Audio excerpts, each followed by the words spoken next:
E greu la început. Știu, vrei să renunți din prim. Cine te-a pus pe tine să vii la sală? Mai bine te duci acasă, te uiți la niște televizori. E mai ușor. La fel de greu? Ai febră, știu. Te dor picioarele, brațele, spatele. Dar vezi că ți-ai promis că nu te lași ca de fiecare dată până acum. Hai, mai bag o serie. De data asta te ții mai mult de o săptămână. A? Cum e? Tot greu? Sau devine mai ușor?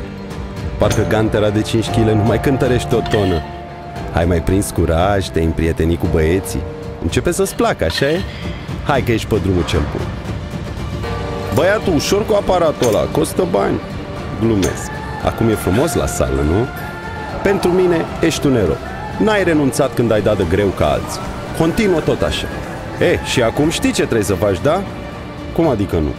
E simplu. Continuă tot așa. Ai văzut? În fiecare zi devine mai ușor. Hai, înapoi la treabă.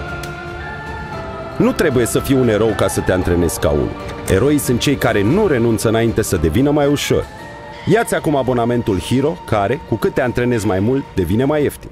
Pe bune, intră pe stayfit.ro dacă nu mă crezi.